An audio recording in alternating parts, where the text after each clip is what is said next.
جوړ په خیر سهار مو نیکمرغه. د بلوچستان په خبرونو باندې خو به خبر یاست، خو د سهراب د ولسوالۍ د نیولو او د سقوط اهمیت په دې کې دی چې دا د چین او پاکستان د رادارۍ یا اقتصادي رادارۍ یا سیپاک پر کرښه پرته ولسوالي ده، پرنفوسه ولسوالي ده، د په زراعت کې مشهوره ده، د مڼې یعنی سیبان او انګور یې خورا مشهور دي، داسې لکه زموږ د وطن د ځینو برخو ده. نو د دې ولسوالۍ د نیولو سره هممهاله بلوڅ ازادي غوښتونکي پوځ یو غټ پاکستانی پوځي افسر اعدام کړي. زه خو ډېر په خفه سوم، دعاوې ورته کوئ، تاسو هم په خفه سئ، او هغه څوک چې کومک کولی شي باید کومک ورسره وشي، ځکه وطن یې اور اخیستی دی. پاکستان په کورنۍ جګړه کې ښکېل دی، او کورنۍ جګړه تر ټولو ډېر زیان د پوځ اعتبار چې نیسي، خپل وطن نسي ساتلی او دې ته اړوي او اقتصاد بربادوي. اقتصاد هسې هم د پاکستان د ډېر ښه نه دی. پاکستان 132 بلیونه ډالر پوروړی دی، چې دا یعنی دا ډېر لوی پور دی. 132 بلیونه پوروړی دی چې په هغه کې تقریبا لویه برخه شاوخوا 8-8 بلیونه یوازې د چین پوروړی دی. نو موږ ځکه وایو چې دا جګړه به اوږدېږي، چې چین د خپل پور د حاصلولو په خاطر باندې کوشش دا کوي چې د سیپاک یا د پاکستان او چین د اقتصادي رادارۍ پروژه کامیابه کړي. او له بلې خوا څخه دا خو د بلوڅانو په سیمه کې تېره سوې پروژه ده. بلوڅ ازادي غوښتونکي آزاد بلوچستان غواړي، د بلوڅ د ازادۍ پوځ پرله پسې جګړه کوي، لکه ستاسو به خبر یاستئ د ټرین حادثه، د جعفر اکسپریس حادثه چې وله، او داسې دي ګڼ نور بریدونه کړي دي. همدا پرون ورځ یې د پاکستان پوځ په پنجګور کې ډېر مصروف ساتلی، هلته مې یوه چاودنه پر پوځ شوې ده، او په واړه واړه جګړې دونه ډېرې دي چې دا ویډیو اوږدېږي، نه غواړم چې تاسو ته یې ووایم. نو د پاکستان په اقتصادي حالت کې ښکېل دی، په اقتصادي بدحالي کې ښکېل دی، او پاکستان به کوشش دا وکړي چې د دغه ډول خبرونو د پټولو له خاطره یو ځل بیا افغان کډوالو ته لاس ور واچوي. دوی همیشه د خواله رسنیو څخه ډېر تنګ دي.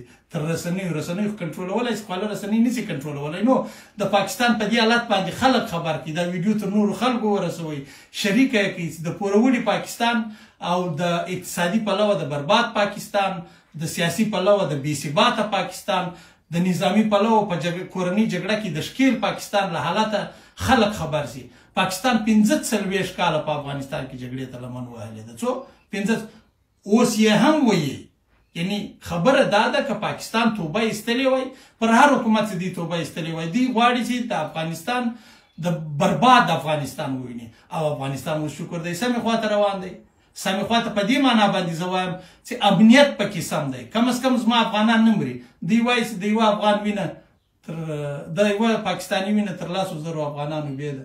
هلکه ورسه هغه ډېر لوی افسر دی مړ دی، د هغه وینه د څو کسانو د خپلو خلکو وینې تویول بند کړئ. زموږ د وینې تویول بند سوي دي. موږ تر تاسو په ښه حالت کې یو، په 2 دلیله. پوروړي نه یو 132 بلیونه یعنی 132 میلیونه ډالر پاکستان پوروړی دی، افغانستان نه دی پوروړی. د افغانستان خپلې پیسې شاوخوا پرتې دي. ښه، هره ورځ په پاکستان کې پوځي پوستې سقوط کوي، پر پوځ یې جګړه کېږي، ښارونه یې سقوط کوي. سوراب ډېر لوی ښار دی. د سوراب د خلکو د یوازې د ښار نفوس چې دی دا په غالب ګمان باندې به 14,000 خلکو باندې مشتمل جوړ ښار دی، او ورسره جوخت دا ولسوالي چې ده دا ټوله 2,80,000 نفوس لري. نو دغسې ولسوالۍ یې سقوط کوي، دغسې ښارونه یې سقوط کوي. زموږ د خو یوه ښار هم سقوط نه دی کړی، هر چا دلته ځینو پیسې راپورته کړي دي. موږ تاسې توره وکړل، هلکه خو تاسې خو پر 21 خاوره باندې کنټرول نه لري په افغانستان کې. دا یو بله خوبایي دا ده چې حکومت که ښه دی که بد دی پر دې نه غږېږم، دا بېل بحث دی، بېل کیسه ده، بېل مجلس دی. اما د افغانستان ټوله خاوره یې په کنټرول کې ده. داسې حکومتونه که ښه وي که بد وي د هیوادونو په ګټه دي. افغانستان که ښه دی که بد دی، بیا رغنیزې چارې کې روانې دي. په پاکستان کې هره ورځ پلونه نړېږي، هره ورځ سړکان ړنګېږي، هره ورځ چاودنې کېږي، هره ورځ زموږ په وطن کې جوړېږي.